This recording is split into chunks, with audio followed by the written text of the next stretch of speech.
Hi, everyone. Thank you so much for coming. My name is Mark Sagaitis, and I lead the Location and Context Client team. And with me are Wei Wang, Steve Malkos, and Shovik Sen. And we're really excited to be speaking with you today about what's new with Android sensors and location. Now, we'll start by discussing some of the upcoming changes to background location and how you can prepare your application for the Android O release. We'll then discuss accuracy improvements to location, improvements to activity recognition, as well as sensors. So let's get to it. Well, I think we've all experienced that terrible feeling when your battery is just about to run out. It's a beautiful day outside, so you decide to go for a hike. And after several hours, you come up to a beautiful baby deer.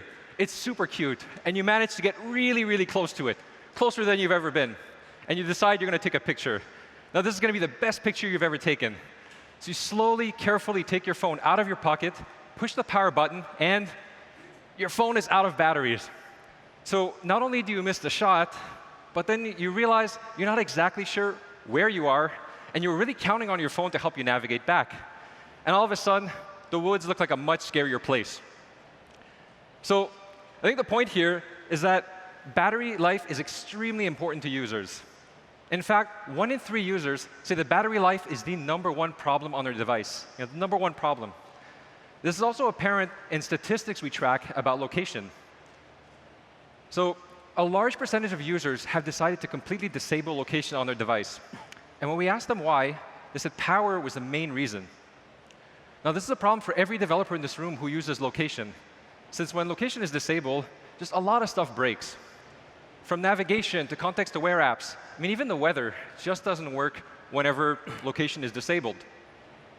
But I think more importantly, users turning off location means that they're not happy with the experience they're getting. And we don't want that. I mean, we want users to absolutely love location. So we've taken a really close look at power consumption, and here's what we found.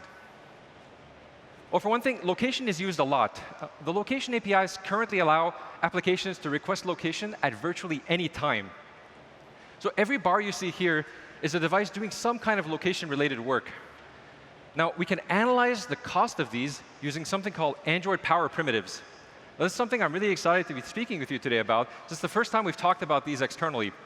So you can think of Power Primitives as a way to understand the fundamental building blocks of power on an Android device. And we can use these to really understand sort of how location power is computed. Here are the 4 basic operations that consume power when using location. We first have to wake up the device to perform some work. We then have to get some location signals, like Wi-Fi and GPS.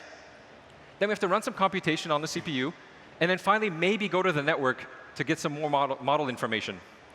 And we can understand the cost of all of these by using the power primitives. So this is the cost of every single one of these operations. There's a lot going on here, so let me highlight the most important ones. Well, first, using the cell network is extremely expensive.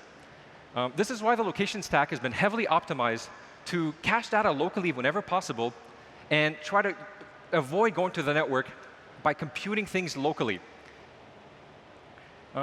Also, obtaining location signals is expensive. For example, the first fix for GPS can cost quite a bit. This is why we usually tend to prefer doing Wi-Fi scans instead. But unfortunately, Wi-Fi scans are not really cheap either. So what we've been doing is try to reduce the cost of these as much as possible by limiting which channels we look at when doing a Wi-Fi scan, as well as spending the least amount of time possible on each channel. But we are coming up to some physical limits to how much we can optimize here. So in summary, we see that power is extremely important to users. Unfortunately, location is not cheap, and we're coming up to some pretty hard physical constraints as to where we can optimize. And as well, there are some amazing features being built using location. So with all of this in mind, we're introducing a significant change to how location works in the Android O release called background location limits. This is something we're really excited about, as it drastically improves battery life for Android users while also allowing great location use cases to be built. And now Wei will come speak to you about some of the details of background location limits, as well as how you can prepare your application for the Android O. Okay. Thanks a lot, Mark. My name is Wei Wang. I'm a software engineer in location and context team. I'm going to talk about background location limits in Android O release, the power improvements to location APIs, as well as how you can prepare your application for these changes. So first, let's take a look at the difference between foreground apps and background apps for location purpose. An application is considered as foreground when it is actively interacting with users, which means it's either running a foreground UI or running a foreground service that the user cares about. Otherwise, the application is considered as background from location perspective. So our study showed background apps are the major contributor to location power issues. Now, before Android O release, there were no limits to background location usage, which means any app can request location at any time. Now, this causes several different problems. As a result, many applications request location aggressively when they run in background, or they leak a fast foreground location when they switch from foreground to background. So beginning from O, we're going to impose limits to the background apps. Now, so I would like to emphasize these limits apply to background location only and would not affect your foreground location usage. So let's start with location providers. Location providers are the main entry for requesting location updates. We have two main location providers: the field location provider in Google Play Services and the location manager on the platform. So starting from Android O, for both location providers, apps running in background cannot trigger location commutation more frequently than a couple of times per hour. For batching API in field location provider, a few more location commutations are allowed. But the delivery time is going to be the same as non-batching API. So for field location provider, we're also going to take advantage of Wi-Fi connection to reduce location commutation. No new location commutation will be performed when the device is connected to the same access point, which indicates the user has not moved much from the previous location. So this provides significant battery improvements when the user is at home or at work with Wi-Fi connection. So with similar strategy in mind, we also applied very similar changes to geofencing. The responsiveness of geofence will increase from tens of seconds to a few minutes. But the power is going to be 10 times more power efficient than the previous releases. So we also use similar Wi-Fi connection approach and can now provide better transition detection when the user leaves home or leaves work. So all the changes I mentioned apply to all background apps running on Android O release, regardless of the target SDK version. We believe this is the best approach to provide users with immediate battery improvement when they upgrade to O. Now you may be wondering, how do these changes look like on a real device? So Mark showed you an example of location activities before O. Now let's take a look at how things change after applying all the background location limits. So you can see there are much fewer location activities during the same period. In fact, after around 6 p.m., when the device connected to a static Wi-Fi access point, there was no location computation. But we were still able to provide fresh locations because we know that the device is connected to the same Wi-Fi, so the user had not moved far away. So the battery consumption for background location is much, much better now on O. OK, so I've talked about a few changes to background locations and the battery improvements. The battery looks really good. But as a developer, you might be wondering, this means fewer locations coming to my app. What should I do? So let's talk about a few approaches that you can take to make your application ready for background changes. So first, consider only request foreground location. So does your app really need location when it is not interacting with users? If it only needs user location to search restaurant nearby, then you can always request a location after user opens the app. No background location limits would apply in this case, and you can get frequent location updates as before. So we are also working on reducing the current location latency to ensure a better foreground location. On the other hand, if your application needs to trigger when the user enters or exits a given area, such as automatically turning off air conditioning when the user leaves home, you can use geofencing API to detect the user has entered, dwelled, or exited an area of interest. As mentioned before, the geofencing API in Android O is 10 times more power efficient than the previous releases. If your application needs to collect the user's location and display the location history at a later stage, such as Google Maps timeline, then you can use Bayesian API in Field Location Provider. Bayesian allows the location system to collect location signals, such as Wi-Fi scans, at low power with a higher rate, then compute and deliver locations to the client only when needed. This way, we can consolidate all the network queries to save battery.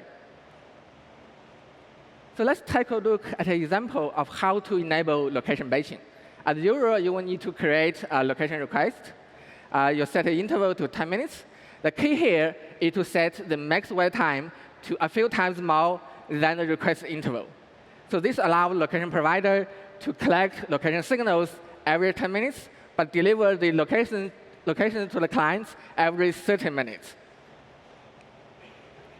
Now, finally, as a last result, if you really need unthrottled foreground locations when you're running in background, you can start a foreground service by showing an ongoing notification. Applications showing ongoing notifications are considered as foreground apps, so background location limits will not apply. To start a foreground service, create a notification and supply a pending intent to be called when the notification is clicked. By calling start foreground, or if your app targets Android O, call start foreground service, the service becomes foreground while you're showing ongoing notifications to the users. Now, do not forget to stop foreground service if foreground location is not needed anymore. OK, so far I've talked about background location limits on the Android O device. How about pre-O devices? The system did not impose any limits on pre-O devices. So we rely on your best practices to make sure the background location power is at a reasonable state. The optimization you do, such as request only foreground locations, use geofencing instead of frequent location polling, using batching if immediate location is not needed, can very well be applied to pre-O devices to make the background location usage, battery usage at a reasonable state. OK, so in summary, I've talked about background location limits, battery improvements for locations on O, and several different ways to make your apps ready for those changes. Now let's switch gear to talk about location accuracy improvements. Thank you. For the past years, we have been keeping on improving location accuracy, especially for indoor environment. Our data showed a 40% and 20% accuracy improvement for the past 2 years. This year, we are on a good track of achieving another 40% better accuracy improvements, and another 40% accuracy improvements in the year 2018.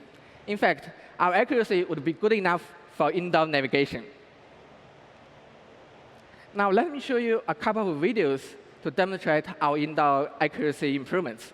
So the left side video is running on the current field location provider. The right one is running on a version that comes soon. The blue dotted line shows the route the user was taken. The blue dot as usual is user's current location. Now let's play the first video. So you can see the blue dot aligned with the user's real location reasonably well at the start.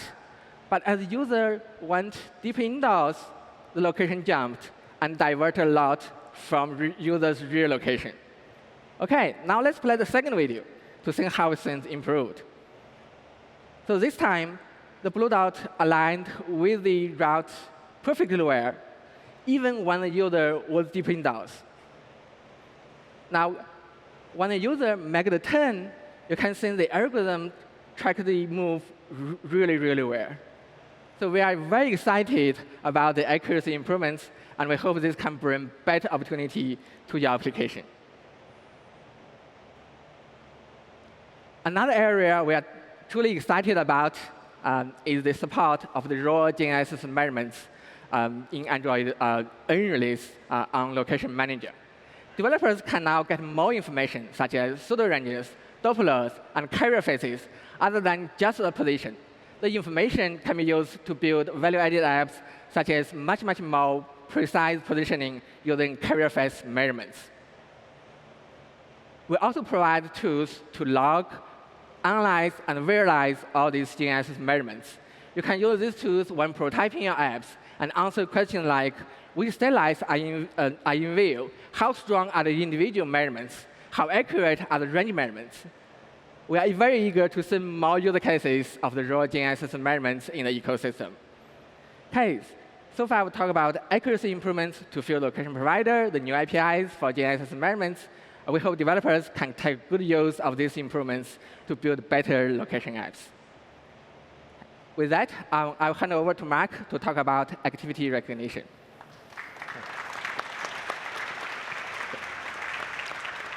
Cool. Thanks, Wei. So activity recognition provides your application with contextual cues as to what users are doing in the real world. And now, these are the activities we currently detect. This is something I'm extremely proud of, as just a few years ago, this list was much smaller. So you can break it down into fitness-type activities, like running or biking, device context, like are you in a vehicle, as well as some gestures, like the tilt-to-wake gesture on your watch. And today, I'd like to talk to you about some upcoming improvements to our accuracy, some simplifications we're making to our APIs to make them much easier to use, as well as some new activities we'll be detecting. So let's start with accuracy improvements. Well, the world of machine learning has seen some amazing results from the use of deep neural networks, and activity recognition is no exception. We've developed a deep activity neural net, which significantly improves the accuracy of activity recognition. Now, this makes it much easier for you to build contextual applications, and it also looks really cool. We're also doing some big improvements to our APIs to make them easier for you to use. Now, the current activity recognition API provides you with raw, low-level access to activity signals. Now, this is very powerful and flexible, but it also means that simple things can be hard to do. So let me show you what I mean. Now, let's say you're building a car assistant app that allows users to interact with their device hands-free when in a car. Now, a simple way to do this would be to write an if statement that says, if the activity is in vehicle, start my app, and if it's not in vehicle, close my app. So let's talk about some of the pitfalls that you'll encounter if you do this. OK, so the user starts in a vehicle with a confidence of 80%. Great, so far so good. You launch your application. And he keeps driving with a confidence of 100. Everything's working well so far. And then he stops at a light, and you get a still activity. Now, that simple if statement from earlier wouldn't have taken this into account, and the app would have closed. So you say, OK, let me update my filter to deal with the still while in vehicle use case. So the user continues to drive, and then hits a speed bump, and we misdetect it as biking. Now, we work really hard to avoid misclassifications, but sometimes they're unavoidable in this kind of raw, low-level API we're providing that has very little filtering in it. Now, you can write a filter to try to deal with things like this, because if you look at the history, well, there was a lot of driving in the past. The biking confidence is very low, so 55 is pretty low. And there was no activity that you would expect between driving and biking, like something like walking. But writing this is getting pretty cumbersome and complicated. OK, so the user continues to drive. And now you get a tilt event. Now, a tilt event is a strong indication that the user's activity is about to change. It tends to happen when a user goes from sitting to standing. So you can take that into account into a filter. And then finally, the user starts walking, and you can finally close your application. Now, writing a filter to deal with all of this is pretty tricky and requires a lot of training data to get right. Well, we're making this much easier with the Activity Transition API. Now, it takes a messy, raw activity signal like this and turns it into simple transitions. You get a vehicle start event when the user starts driving, and a vehicle end event when they stop. That's it. We take care of all the filtering behind the scenes. This means that by using this Activity Recognition Transition API, you can write that simple if in vehicle statement, and your app should just work. Oh, thank you. Now I'd like to quickly talk about some of the new activities we're working on detecting. So we're really excited to announce that we've developed a road versus rail vehicle detection algorithm that can tell the difference between a car and a train, for example. So we think this will lead to some very powerful applications that help users during public transit, as well as improve in-car experiences. And we can't wait for you to try it out. And I'm also really proud to announce that we're now able to automatically detect strength training exercises. This means that you can walk into a gym and have your entire workout automatically tracked for you. This makes it really easy to keep track of your progress over time and make adjustments along the way. It's available on the LG Watch Sport, and we'll be rolling it out to more devices soon. So in summary, activity recognition will be bringing you improved accuracy, simplified APIs, and new activities in the coming month. And now, I'd like to invite Steve to talk about how we'll be making this, as well as other contextual use cases, run at ultra-low power. Awesome. Thanks, Mark. Hi, my name's Steve Malkos. I'm the technical program manager for the Android location and context team. Before I start talking about Android Sensor Hub and Context Hub runtime environments, can I see a show of hands? How many people here know what the Android Sensor Hub is? Not that many of you. That's all right, because when you leave here today, you'll all be experts in this field. All right, Mark just showed us some really cool examples on how activity recognition works. We've launched some amazing features in Android. Things like physically tracking where you're parked your car, tracking your activities like running, walking, and biking, and providing you with relevant information that's important to you at a specific moment in time, like pulling up a train schedule as you arrive at the train station. But we found that bringing some of these factors, some of the biggest limiting challenges here, has been around power, consuming power. That's your battery.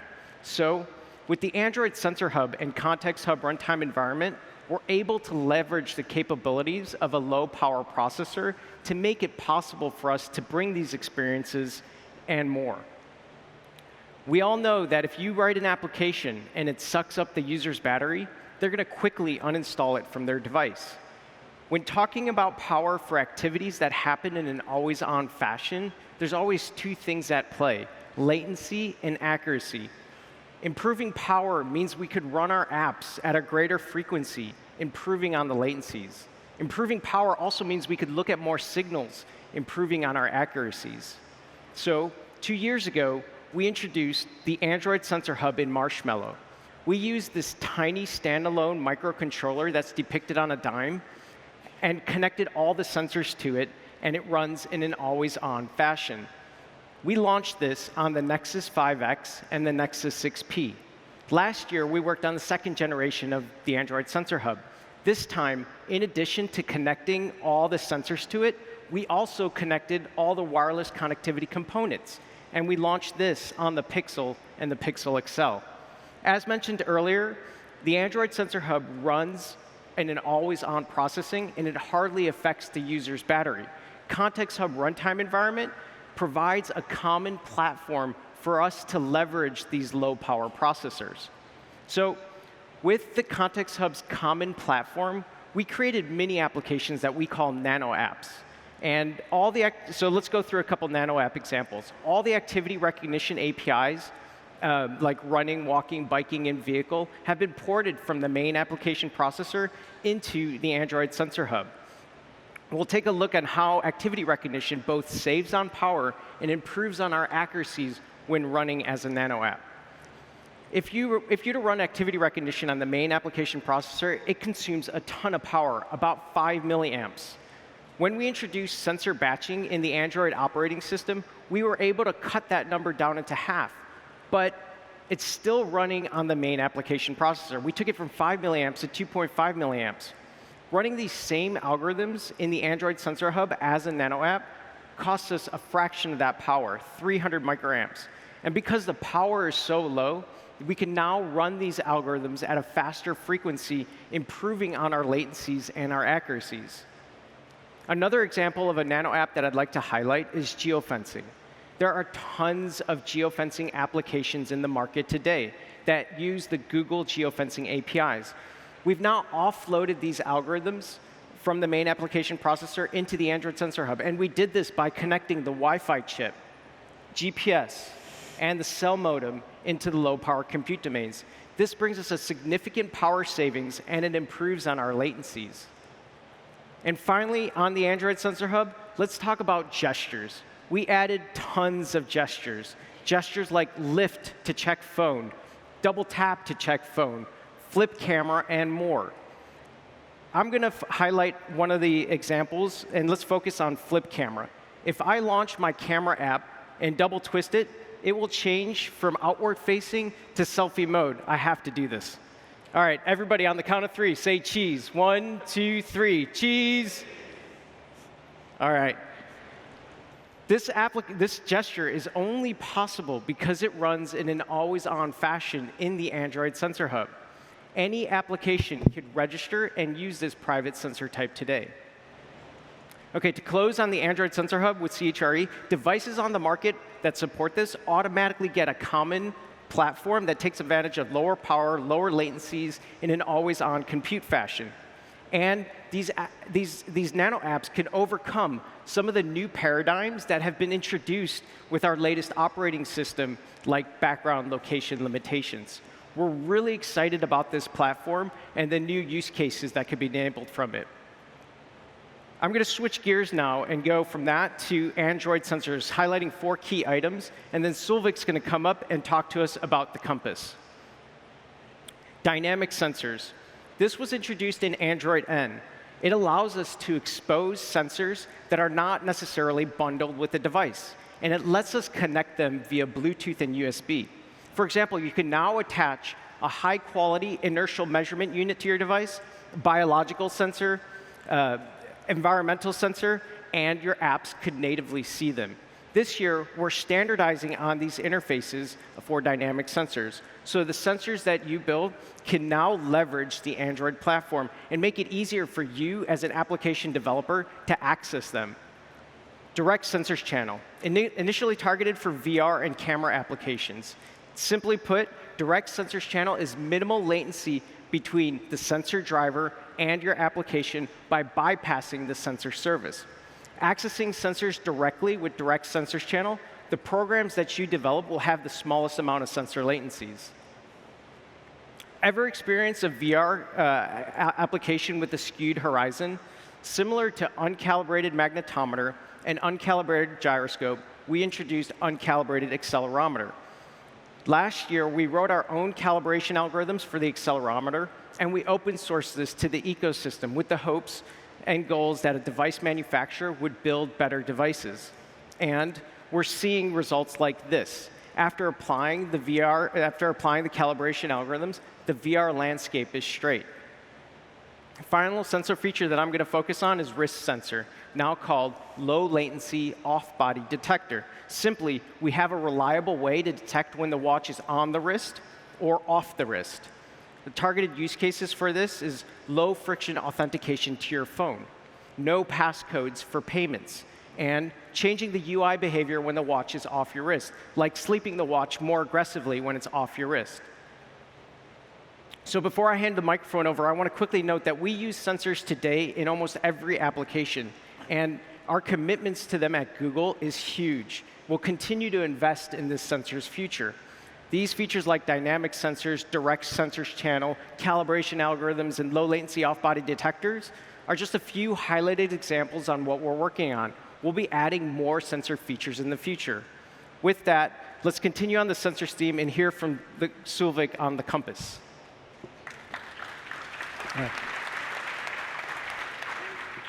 Thanks, Steve. I'm Shovik, and I'm a software engineer in the Android location and context team.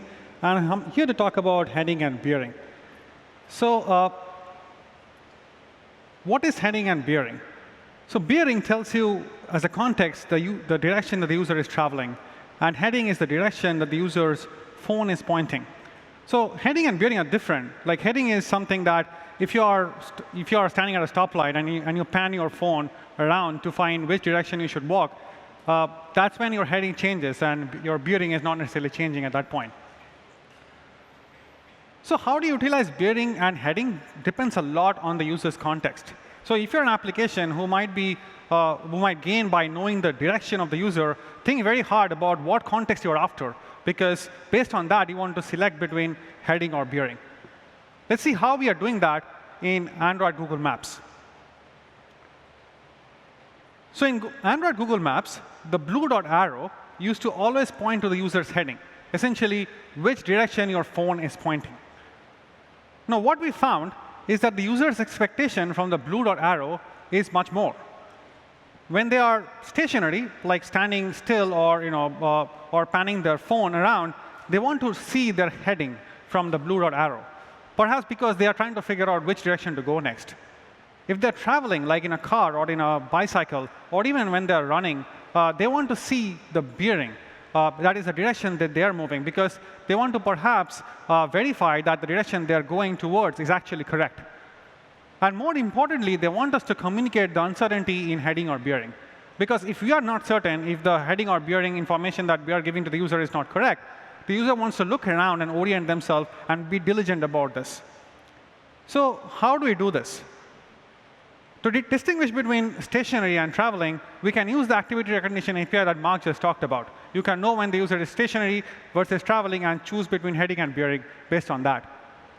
Now, to determine the uncertainty, note that bearing is based on location. So you can see what the location speed is and what the location accuracy is, and based on that, you can determine if the bearing is correct or not. But how do you find heading uncertainty? To understand that, let's see how heading is actually being computed. So heading today is estimated based on the phone's compass. And as many of you know, the phone's compass can be very unreliable in presence of metal objects or external electromagnetic fields. Simple cases where, like for example, if you're in a car, or you're charging your phone, or even simple things like you keep your phone next to your laptop, it's possible that the phone's compass will become uncalibrated and hence becomes unreliable. And all of this ties to the heading uncertainty that we are after. So in a nutshell, what we found by looking at a lot of data is that heading uncertainty really is about what is the environmental uncertainty in which your device is at. Now, to understand the environmental uncertainty, we found machine learning can actually help us. There is only a few kinds of environmental uncertainty or anomaly that we are after. And if you have enough data, machine learning can tell when there is anomaly, and hence when the compass is correct and when the compass is not. And that ties into heading uncertainty. We can tell the user, oh, your heading is probably not correct because the compass is unreliable. And moreover, now, because we know that when the compass is unreliable, we can go back to other kind of sensors like gyroscope, and this in return actually improves the heading accuracy significantly.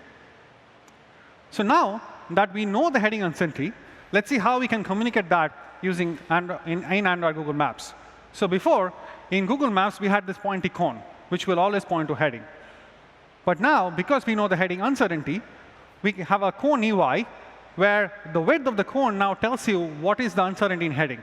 If it's too wide, you know that the heading is probably not correct, and hence you can look around and try to orient yourself. If the cone is narrow, you know it is correct, and you can just use it for your own travels.